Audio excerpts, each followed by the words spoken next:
Starlink. So whilst we were travelling around Scotland, as great as it was, we did struggle with signal. And signal, unfortunately, was our main priority. Purely because Rachel works remotely. Yeah, that always came first, and it kind of restricted us travelling around Scotland. So we decided to make the plunge and go for Starlink. This is a refurbished one.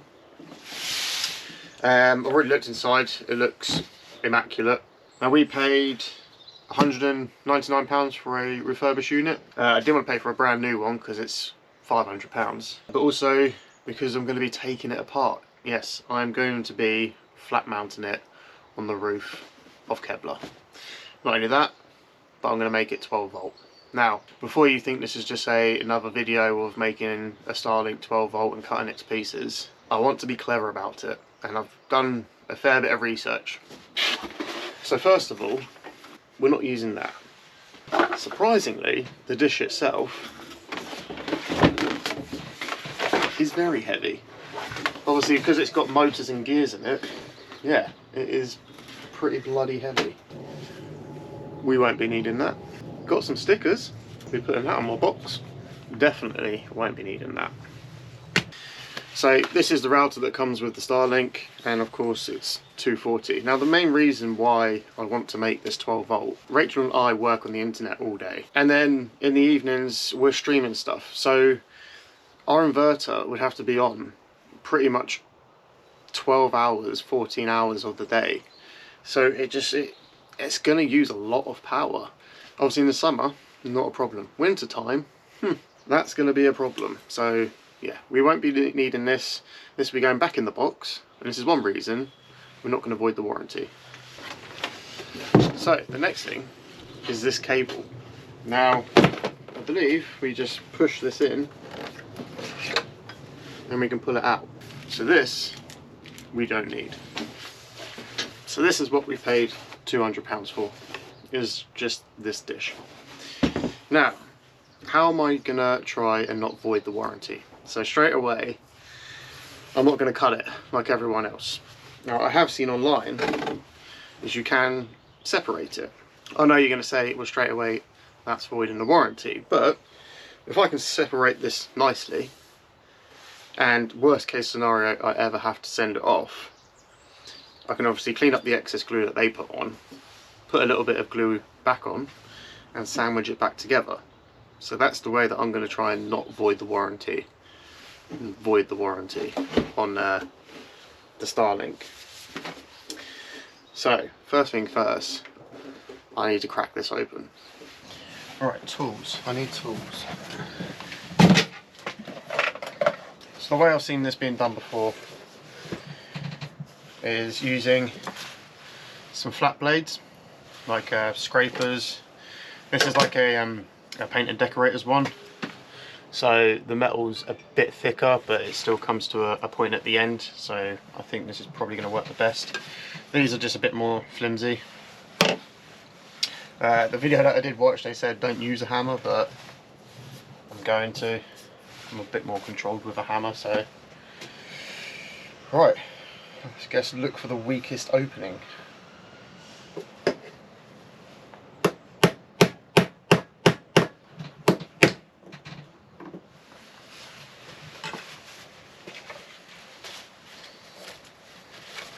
Forgive me, wood gods.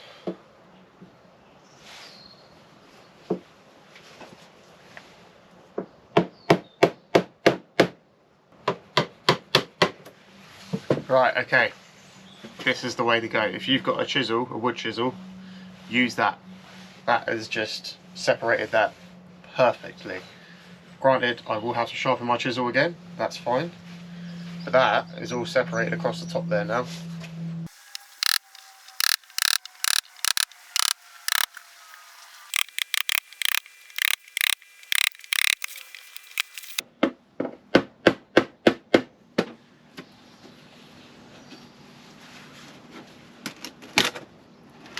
There we go. Holy crap. So I have done absolutely no damage whatsoever going around that.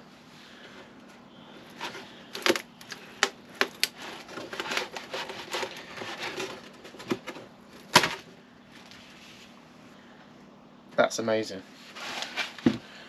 So we've got two little cables down here. Just got to separate those. They're basically just some little clips. 1 and 2. There we go. So step 1 of not voiding the warranty, tick.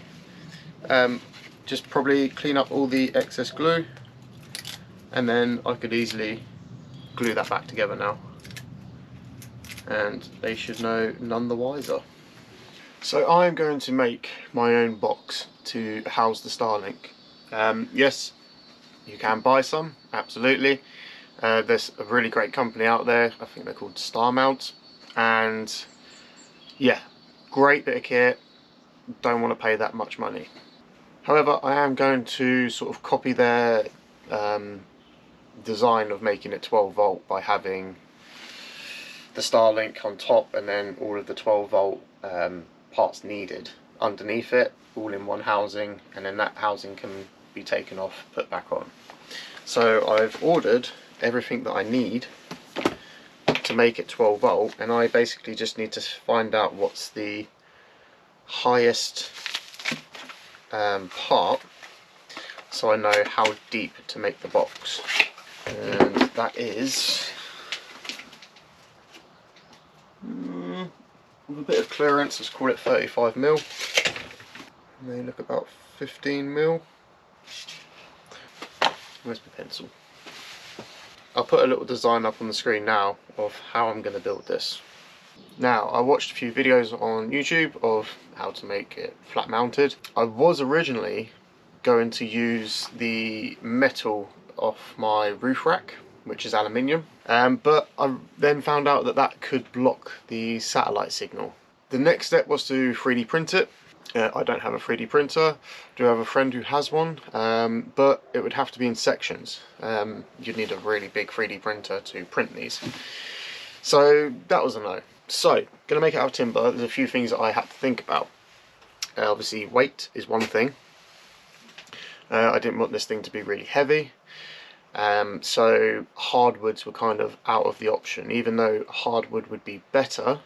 So going to a softwood, I had to really think of a way of making it waterproof. Now, if you've seen any of my old videos, I made a shower, and to make the floor sealed, I used this stuff from Gorilla Glue. A waterproof coat and seal. Really good high resistance, wet waterproof, it's self-leveling. Yeah, this is what's going to make it waterproof. Now, I was going to use a PAR timber. Generally it's a sort of slower growing softwood, so a little bit more of a tie to grain, but I don't have enough of this. I could go and buy a length, but well, I don't have a vehicle at the moment. So what I do have a lot of is this, which is CLS, and it's actually the perfect size, so I don't need to plane anything down. I can just put some miters on the edges and go for it. CLS, so it is usually used inside buildings, I do know that. It's not treated in any way. It is kiln dried, so a lot of the moisture is already out of it. So once I've done it, sealed it up, it should be pretty good. And in the future, if I find any flaws with this timber, then I will just make another box.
there we go. And off camera, what I did do is put some screws in the back as well. And what I will be doing is just using some wood filler, and any gaps and screw heads I'll be going over with, yeah, before coating it up.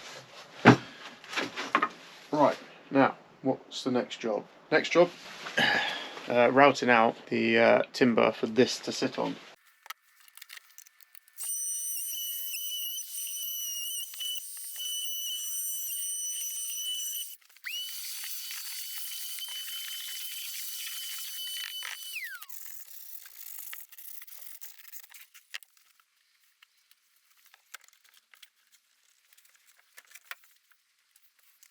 Right, that is sitting in there really nice now.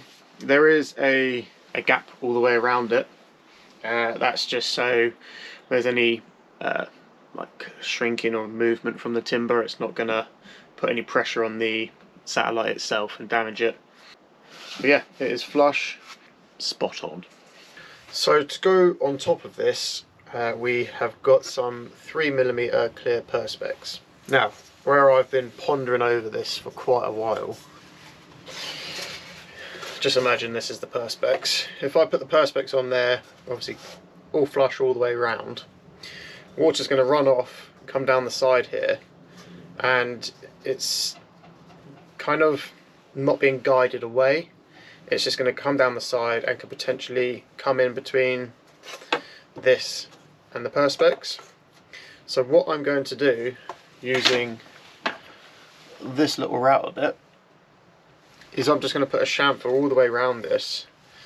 So in theory the perspex is actually overhanging slightly, and that will sort of allow for a drip, so the water would run off and then drip down rather than travelling along the side of this box. Of course it could travel round the bottom of the perspex, but because it's going to have an angle on it, the water's going to come across and then hit that angle and then be guided away.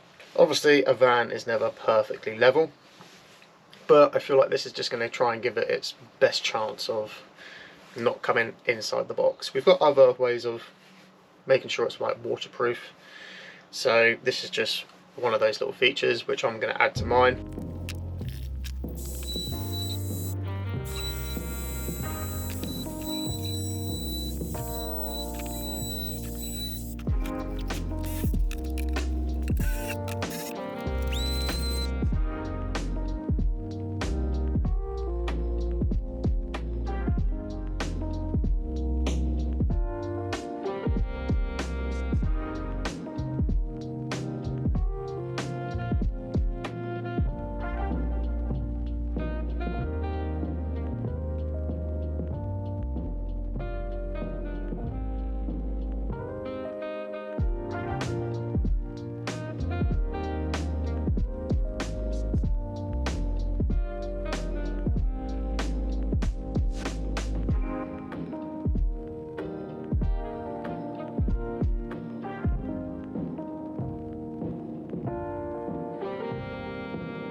Okay, that is all painted up along the bottom and the sides.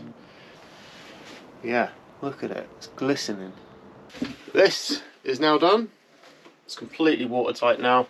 But anyway, that's all good. So what we can do now is, obviously with the satellite just laying in here, it's obviously still not waterproof. So what I've brought is some 3mm clear perspex. It's just got a protective film on it. So what I need to do now is cut it roughly to size, leave it overhanging a little bit, because then afterwards we'll just go around with the router and trim it all up nicely. So yeah, I'm going to get it roughly there, and then we need to screw some holes for it to screw down.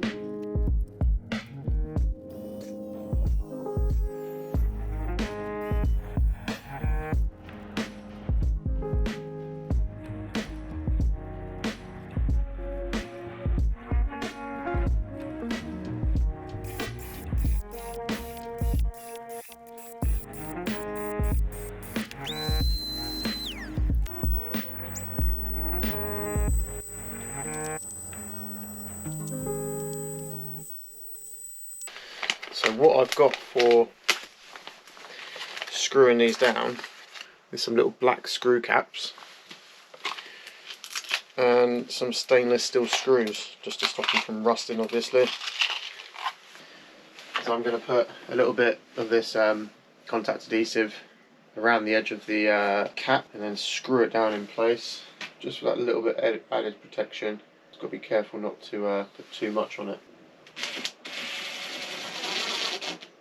So that's 32 screws with caps, plus the 4 bolts which are going to come through here and have the sort of like wing nut bolts on them. So yeah, that is well secured down.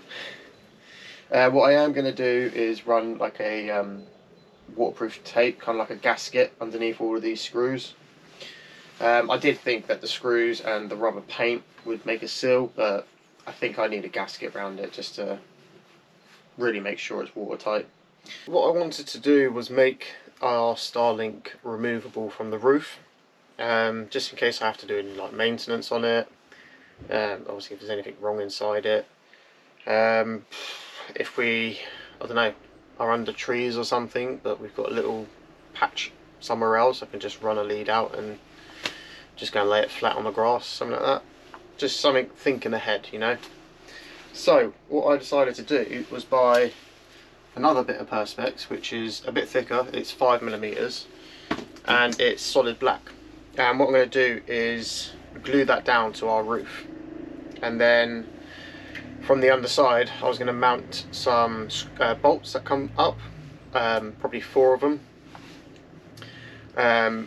Tighten a nut on it with a washer, and then our Starlink can basically slide on top of those bolts, and then we can bolt it down from the top, still making it all waterproof. Okay, so now the box and the mount is all made, let's have a look at how we are converting this to 12 volt and what router we are using. So you just watched me tape these down. What I used was Velcro, just so I can remove them if I ever have to, and then just stick them back down. But let me go through it. This is our main 12 volt coming in, and then we've got some Wago connectors here, and basically what feeds into those is a little step down converter which takes 12 volt to 5 volts to power the router, and then we also have 12 volts feeding the 12 volt to 48 volt converter. I used a Tyson POE in the end, and then from the POE it goes to our Gi.iNet router. I will leave a link down below for all of this. So obviously you know this video was delayed slightly, and that was because of the type of Ethernet cable I was using, and it was quite a dilemma, but I will explain it to you now and it will probably save you a lot of time. So the other part of me making one of these myself was obviously not to damage the Starlink completely. I just wanted the satellite itself. I didn't want to damage the housing, and I didn't want to damage any of the cables. Just in case I ever had to send it back to Starlink to have it fixed, I could put it back together and they would know none the wiser. So in the Starlink housing you have a cable which goes into the back of the satellite, and what people do is they take that cable and they chop off the end, put an RJ45 on it, and basically use that. However, I didn't want to do that because that would mean breaking the housing and breaking the cable, obviously. So what I found out was the cable was a Cat 5e, and so I grabbed myself a Cat 5e from upstairs. Sorry Dad. Just because it was laying around. What I did was I made myself a cable with this. I have now binned it. I chopped off the end and put a new RJ45 on the end of it, but you have to wire it up slightly different. I'll get to that in a bit. On the other end, I bought myself one of the little tiny plugs which goes into the back of the Starlink satellite, right here. Now obviously what I did is I copied the layout of the cables, exactly how it goes into the back of the Starlink, And what you have to do is you have to put these tiny little pins on the end of the cable. Now again, I'll go through this in a second of how you do it. And then that was it. Plugged it in, didn't work. So then what I did notice is on the tiny little plug on the back of the original cable, there was 9 wires going into the back of this. A standard Ethernet cable has 8. So I looked into that a little bit further and I found out it was actually a ground cable. A ground cable, or a drain cable as some people call it. So that meant that this standard Cat 5e was no good. So then I looked into what Ethernet cables have a grounding wire. And when I looked into that, I found out that a Cat 6, a shielded Cat 6 cable, has a grounding wire.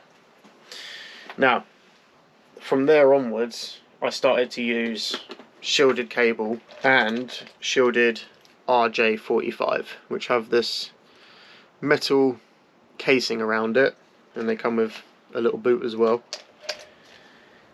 And that is basically to reduce any sort of interference.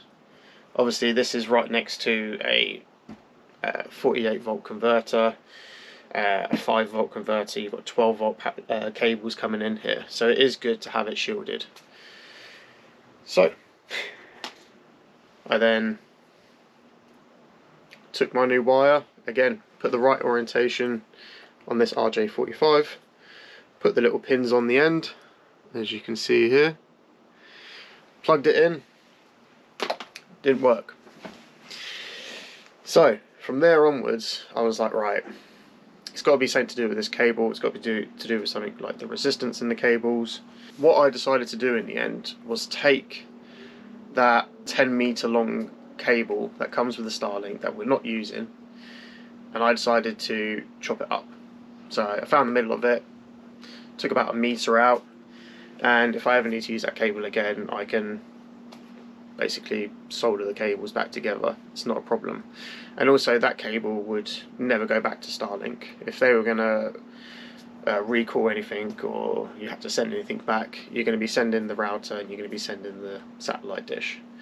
So I thought, okay, I'm pretty safe using this cable, chopping it up and using what I need from it. So then I made my own cables, and I did notice a lot of difference in the wires.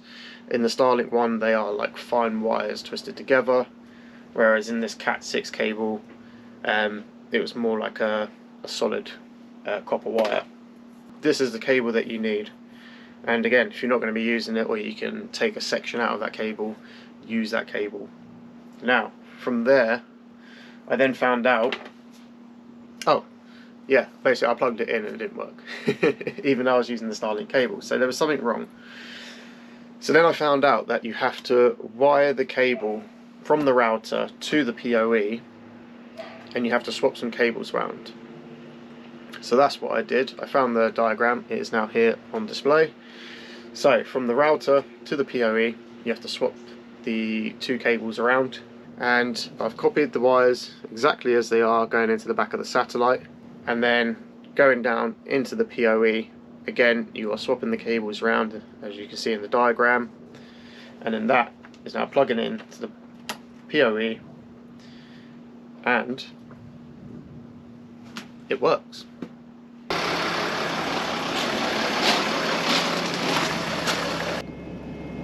Oh, calculating orientation. Oh,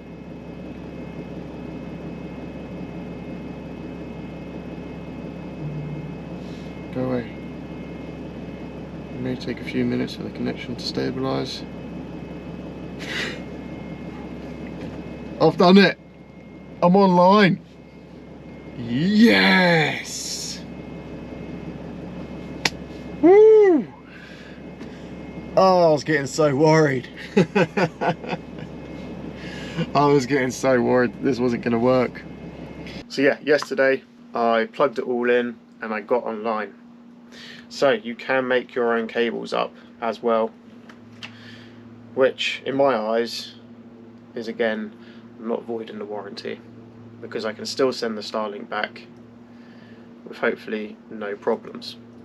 Now, a little thing that I did do was I put some Gorilla Glue at the bottom of the cable, because I was noticing when I was plugging it into the back of the Starlink, it was pushing one of the pins out. You have to be very careful and very delicate with how you put the pins on these cables. It is very fiddly, as you can see. They are tiny, but I'll quickly explain now. So on the wires, you want to be stripping off about 2mm of insulation, and then on your pins at the very bottom you've got these two little arms. That is going to grip around the insulation, and then the next pins is what you're going to grip around the wire with. And then you've also got this third pin at the top, so it's very important not to damage those. Basically what they are for is when you push it into the plastic housing, it's going to kind of lock it into place and stop it from being pushed out. So yeah, what you do is you just fold over one side. I used a pair of Leathermans and fold over one side, crimped it down pretty tight, and then folded over the other side and then crimped it down, and then just sort of played around with it for a little bit, just making sure it was nicely tight around there. So I hope I have explained that well enough. I know it's a lot of information. So what I'm going to do now is take off this little cable tie, put a bit of wire insulation around this just to hold these cables together, plug it all back in, put the top back on, and I'll show you what it looks like in the end.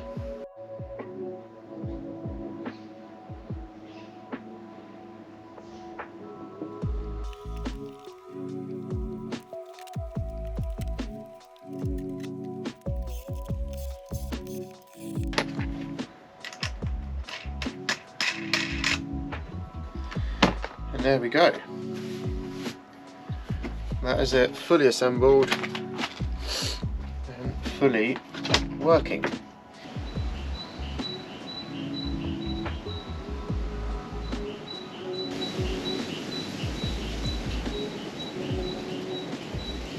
So that is it for this video. I will be making another video on the Starlink once it's on the roof and the van's all done, and you know, we've maybe like tested it for a month. I think I'll make another video on how to build one of these and how we have got on with it, basically.